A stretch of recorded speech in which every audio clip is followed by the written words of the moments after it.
On screen.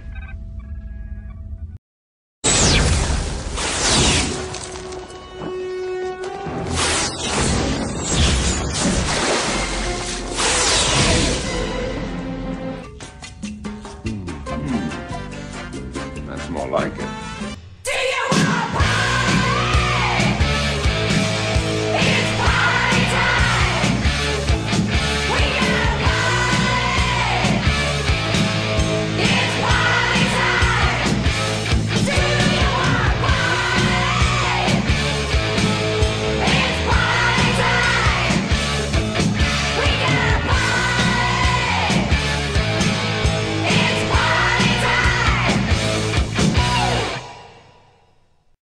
Star Trek Insurrection is a rich platter of awesome, served with a bowl of sweet and a side dish of cool. After the darker Star Trek First Contact, this movie turned out to be lighter and more fun than all of its predecessors, except Star Trek IV The Voyage Home, which is basically an all-out comedy with a silly plot and a lot of forced humor. Insurrection, on the other hand, is more serious, but has a lot of comedic moments. It is very well balanced and it has everything I love about a Star Trek movie, and then more. Here's my checklist for things I want in a Star Trek movie. Excitement. Lots of excitement here. Good characters. You have a good time with the characters in this one. Many good character moments and everybody gets something to do. Picard is as awesome as ever. Good dialogue. The dialogue is well written and well executed. The plot is interesting to follow. Humor. Lots of humor, many funny moments and lines. Action. Not too little and no overkill either. Just the right amount. Camp or campy humor. Campy fun is almost a must for Star Trek, and from cheap special effects to Picard and Data singing duet, this movie also delivers in this respect. All of those points, even point number 6 to some extent, were fulfilled by the Star Trek reboot. The Star Trek movie from 2009 is the second best of them all, right after this one. Re-envisioned, rebooted, and really awesome. I was a million times more satisfied with this reboot than the James Bond reboot Casino Royale, where none of the 4 basic requirements that I have for a James Bond movie were met. One problem I have with the 2009 movie is its use of fast cuts and visual overkill. That's something I love about older movies, that you can still tell what is going on in the action scenes. Even with my visual comprehension skills that were boosted by many years of video game consumption, I couldn't fully enjoy the fast cut action scenes in the new Star Trek. There was just too much going on. I would have gladly traded a couple of explosions for another character moment like this one. And have you noticed how your boobs have started to firm up? Not that we care about such things in this day and age. Uh-huh. Thank you, Data. Mind you, this line is in the same movie as this dialogue scene. But some of the darkest chapters in the history of my world involve the forced relocation of a small group of people to satisfy the demands of a large one. That's just an example of what I mean with rich platter. Some time ago I watched all 11 Star Trek movies in about 4 days. My then flatmate rolled her eyes about this and said that I need to rethink my life. I told her, "Woman, shut up or I put my phaser on stun." She later moved out, but I didn't even care because she was a Star Wars geek and Star Wars is just a lame fairy tale set in space. The Empire Strikes Back can't hold a candle to the greatness that is Star Trek Insurrection. Although I will admit that I have a weak spot for the Ewoks. I love those little dudes. Ewoks The Battle for Endor was the best Star Wars movie ever, followed of course by Return of the Jedi, because that one had Ewoks too. Now, before I go on with the movie at hand, let me just make a couple of comments about some of the other Star Trek movies. Both Insurrection and the 2009 Star Trek are awesome, but between them and all the other Star Trek movies there is a huge gap. None of the other ones can touch those two, not with a 100 million light-year pole. And bronze goes to Star Trek the Motion Picture. Slow-paced but very artistic and amazingly beautiful and well made. But I guess for a modern audience that prefers their movies with fast cuts and shaky cam, this can't hold up. There are basically 2 kinds of awesome when it comes to movies. The rocket launcher in your face kind of awesome and a constant slow burning kind of awesome. This is the latter.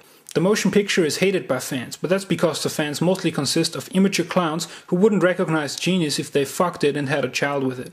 It has been compared to 2001 A Space Odyssey, probably because of the slow pacing. But it is very different to 2001, mostly because it's not boring and first-year film students don't use it to check off to. The Wrath of Khan is okay, but falls short. Even though it's faster paced than the motion picture, they managed to make almost everything lamer in this one. And Khan is a joke. First of all, Khan and Kirk, the 2 great enemies, never actually meet. This is seriously dumb and a missed opportunity. And secondly, they have two scenes that establish the fact that Khan has this superhuman strength, which is something that is left hanging in the air. There is no payoff to this information. He might as well have been a weakling. The story would have turned out the same. The Search for Spock. A whole movie without Spock, the greatest character of the original crew? No thanks. The Final Frontier is the second best one out of the movies with the old crew. Well made, with lots of good character moments. The plot, a relative of Spock shows up and thinks he can find God, and since the Enterprise has nothing better to do, they go and look for him. Awesome idea, awesomely executed. The finale of Star Trek V is one of the series' finest moments. First Contact is well made and well written. Picard turns on his badass when he faces the Borg, a must-see. Nemesis wasn't spectacular, but it wasn't bad either. Besides the always magnificent acting from Patrick Stewart, this had great production design and cool effects. Alright, but now let's get back to Insurrection. The plot involves the agrarian civilization of the Baku people, who have found a veritable fountain of youth on their planet. When hostile forces, which include the Federation itself, threaten them, Picard and friends decide to go against the Federation, to protect the peaceful Baku, their rich culture and insane hacky-sack skills.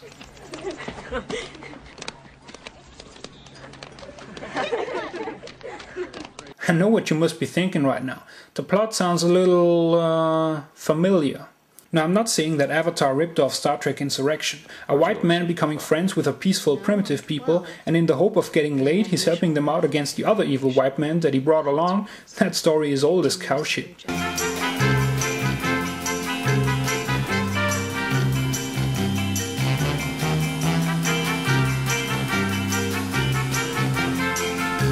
It's not so much about the plot as it is about how you tell it. Star Trek Insurrection is an awesome fest, and don't let anybody tell you differently. Because there are a lot of cynical and negative people out there who love pointing out plot holes and nitpicking a movie to death. A lot of people seem to love negativity. But if you are a true film geek, you're the kind of person who wants to love a movie. People complain and say it feels like a two-parter of the Next Generation TV show. Okay, so how is that a bad thing? The show was great. It's like people have different standards for movies, like there has a certain action quota to be met, or the pacing or look has to be this or that. Just leave your expectations behind and watch the damn movie. I really have no idea why people would be disappointed with this one. I bet many of them don't know what Insurrection means, and are waiting for some butt sex to happen. And granted, in the scenes with Picard and the MILF lady, butt sex was definitely in the air. But actually, Insurrection means revolt or rebellion, and that's exactly what happens in the movie. I love how Picard solves his midlife crisis by putting on a leather jacket, going against the Federation, fighting aliens and getting it on with a MILF. The man, the legend, Jean-Luc Picard. As others have pointed out before me, what makes the Picard character so awesome is that he's a sophisticated man, a diplomat, an intellectual, a thinker.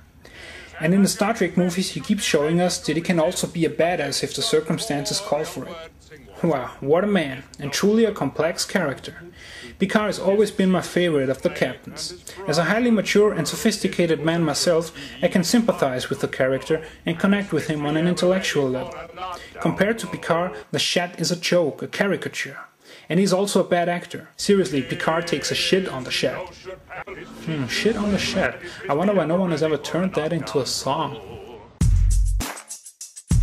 The Shat is shit, so we shit on the Shat. Shit on the Shat. Shit on the Shat. The Shat is shit, so we shit on the Shat. Shit on the Shat. Shit on the Shat. The Shat is shit, so we shit on the Shat. Shit on the Shat. Shit on the Shat. Even Spock joins the fun when we shit on the Shat. Shit on the Shat. Shit on the Shat. Past tense.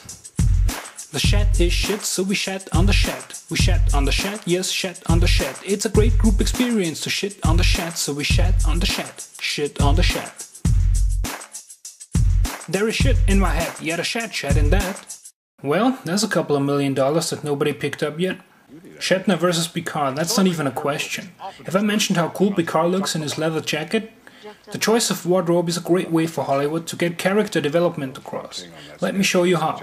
Captain in command, rebel leader. Captain in command, rebel leader.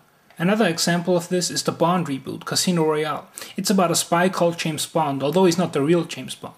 Throughout the movie, Bond wears mostly jackets and tuxedos. He is tough, a brute, a real animal.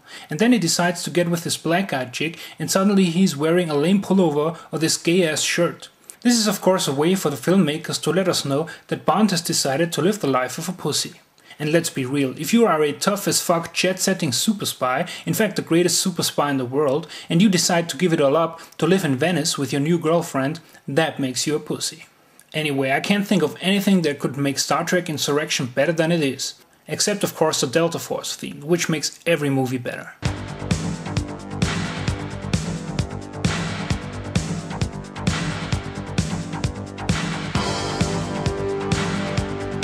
Metric tons of tritium explosives, 8 tetraround pulse launchers, and 10 isomagnetic disintegrators. Looks like you're planning on doing some hunting. Saddle up. Lock and load.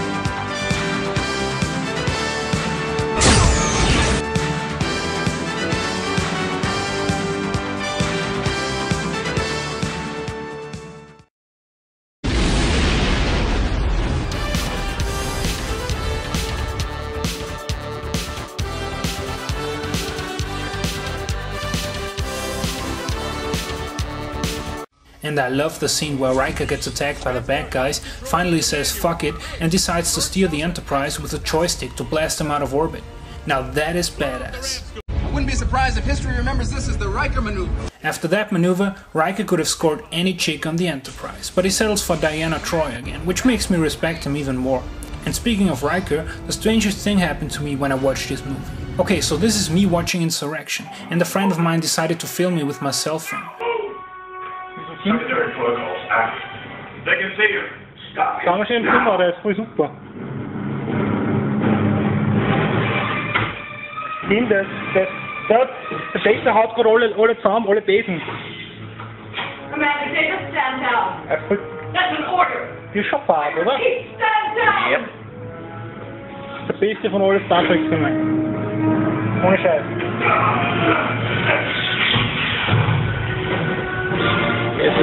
Now after the movie was over, he suddenly started to scream and started to film me again. Oder der Board ist weg. Der Board ist weg, wirklich.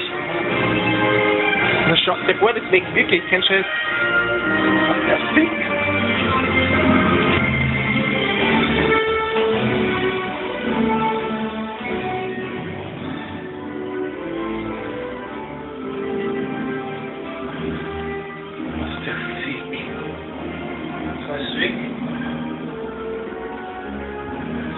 I couldn't believe it. Star Trek Insurrection is so awesome that it rocked off my mustache, just like Riker lost his beard in the movie. Commander, may I...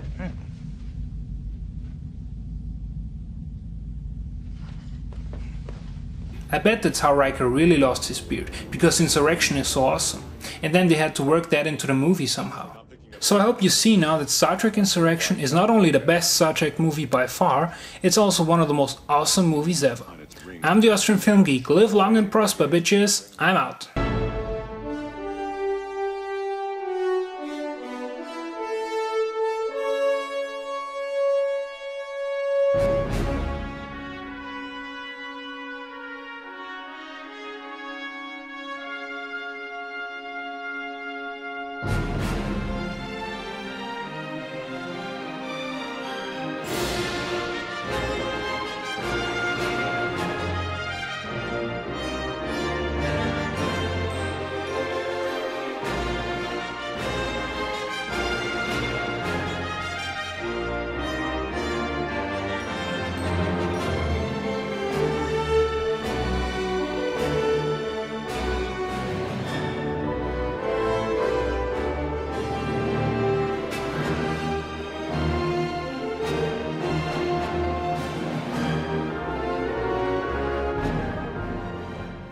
Have you noticed how your boobs have started to firm up?